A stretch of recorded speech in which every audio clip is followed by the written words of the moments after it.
Salut à tous, aujourd'hui les tabliers ronds vont ruiner votre enfance parce qu'on va vous révéler certains des secrets les plus cachés des films d'animation et autres. C'est parti.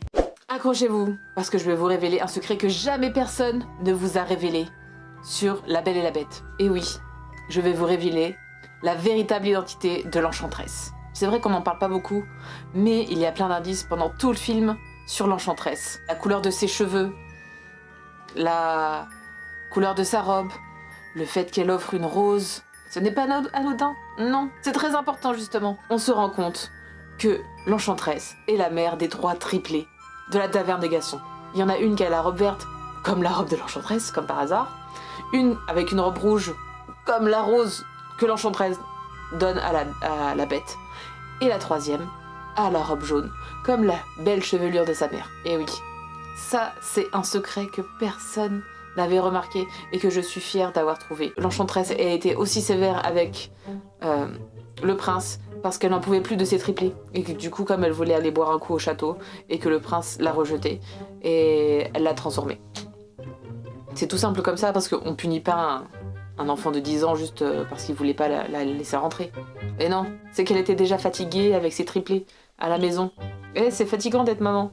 Donc voilà, il était là, elle l'a puni. Et maintenant les triplés se portent bien dans la taverne de Gaston. Ok, maintenant c'est à mon tour de vous révéler les plus grands secrets de vos films Disney préférés. Ou des plus célèbres en tout cas.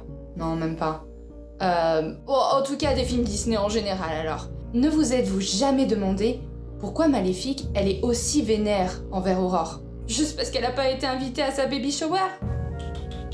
C'est ce qu'on a voulu vous faire croire, mais en fait la vérité est tout autre.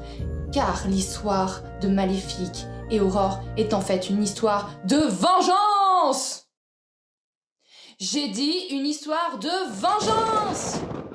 Merci! Maléfique est en fait la fille du Seigneur des Ténèbres dans Taram et le Chaudron Magique. Et ce film est en fait un préquel à l'histoire de La Belle au Bois dormant. Vous ne me croyez pas? Par exemple, Maléfique a des cornes. Qui a d'autre a des cornes? Le Seigneur des Ténèbres. Maléfique vit dans un château froid, avec des grosses pierres humides, et tout plein de serviteurs moches et débiles, qui habitent dans le même type d'endroit. Le Seigneur des Ténèbres. Et oui, parce que, en fait, son père, là, le Seigneur des Ténèbres, par qui il s'est fait battre? Par Taram, un petit minet de 12-13 ans, là, un pecno, et une blondasse, Elonoui, qui se balade en jupette rose. Et à qui ressemble Elonoui? Aurore. Voilà. Vous avez tous les éléments, comprenez maintenant, ça se met en place. C'est un secret que Disney a voulu vous cacher. Et maintenant, grâce au tablier rond, vous faites partie des élus. Et oui, des élus qui sont dans la confidence. Mais ce n'est pas fini. Vous allez encore en apprendre bien d'autres sur Disney. Allez, je vous laisse passer à la prochaine théorie.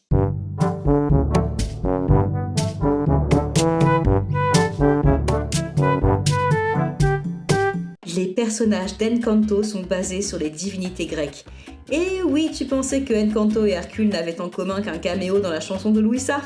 Que nenni! Chaque madrigal est basé sur une divinité grecque. Déjà, on a Abuela, celle qui garde la flamme. Facile, c'est Hestia, la déesse du foyer. Ensuite, les triplés. Julieta, Déméter, la déesse des récoltes. On récolte quoi? Du maïs. Avec du maïs, on fait quoi? Des arepas. Et comme dit la chanson, My mom Julieta can make you feel better with one arepa. Peppa, facile. Le ciel, les éclairs, le côté je m'excuse jamais de mes erreurs, Zeus. Bruno, c'est Héphaïstos, le rejeté, celui qu'on a viré parce qu'il dérange l'idéal de la famille. Ensuite, Antonio, le petit Tonito, c'est Artémis, les animaux, tout ça. Camilo, c'est Hermès, le côté farceur, speed, malicieux, etc.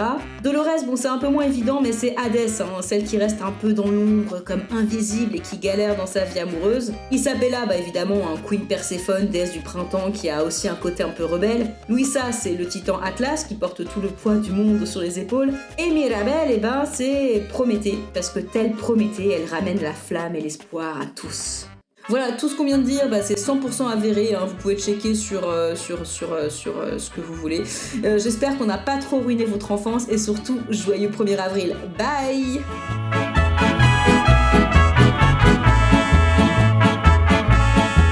Yo voy a cantar esta canción para mi gente.